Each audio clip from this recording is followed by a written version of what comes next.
ব্রাহ্মা গরু কেলেঙ্কারিতে সাদেক এগ্রোর বিরুদ্ধে মামলার প্রস্তুতি নিচ্ছে দুদক। আসামি করা হতে পারে সাদেক এগ্রোর মালিক সহ প্রাণী সম্পদ অধিদপ্তরের বেশ কয়েকজন। এরই মধ্যে ব্রাহ্মা গরু কেলেঙ্কারিতে সাদেক এগ্রো ও প্রাণী সম্পদ অধিদপ্তরের যোগসাজশের অনিয়মের প্রমাণপত্র পেয়েছেন অনুসন্ধানী কর্মকর্তারা। আরও জানাচ্ছেন জেমসন মাহবুব। 15 লাখ টাকার ছাগল কাণ্ডে দুদকের জালে সাবেক এনবিআর কর্মকর্তা মতিউর রহমান। এবার ব্রাহ্মা গরুর কেলেঙ্কারিতে দুদকের জালে ছাগল বিক্রেতার প্রতিষ্ঠান সাদেক এগ্রো।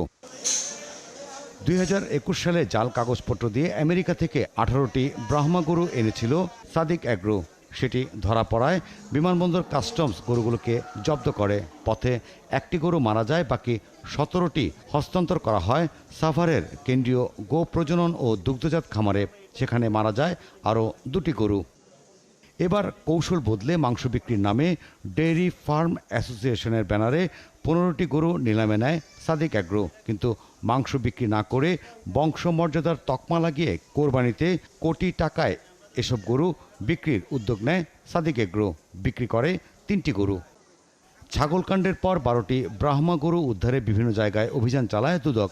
অভিযানে মোহাম্মদপুর সাদেক এগ্রো খামার থেকে উদ্ধার করা হয় 6টি গরু। যদিও কাগজপত্রে এই গরুগুলো জবাই করে মাংস বিক্রি হয়ে গেছে 3 মাস আগে। সাদেক এগ্রোর মালিক উনি গ্রহণ করেছেন এই গরুগুলো। এগুলো 3 মাস আগে জবাই করার কথা, কিন্তু জবাই না করে আজকে তার ফার্মে আমরা লাইভ পেয়েছি। উদ্ধার হওয়া 6টি গরুর গায়ে খোদাই করা কোড নম্বর থেকে স্পষ্ট হয় এগুলো জব্দ করা গরু। ব্রাহ্মা প্রজাতির গরুর যে একটা ইউনিক নাম্বার খোদাই করা প্রতিটা গরুর গায়ে লেখা আছে, ওই নাম্বার আর আজকে যেগুলো গরু আমরা পেয়েছি 6টা সাদেক এগ্রোতে, এই 6টা ষাঁড় এই নাম্বারে হুবহু মিল রয়েছে। গরু নিয়ে এই জালিয়াতির ঘটনায় এবার মামলার প্রস্তুতি নিচ্ছে কমিশন। তদারকি কর্মকর্তার নেতৃত্বে অনুসন্ধানকারী দল যখন কমিশনে এটা অনুসন্ধান রিপোর্টটা দাখিল করবে, তখন সর্বোচ্চ কমিশন বসে ওখানে দেখভাল করে দেখাশোনা করে তারা স্যাটিসফাইড কি না। তারা স্যাটিসফাইড হলে মামলা হয়, আর স্যাটিসফাইড না হলে যেসব বিষয়ে জানতে চায় সেসব বিষয় অনুসন্ধানকারীকে পুনরায় বলতে হবে।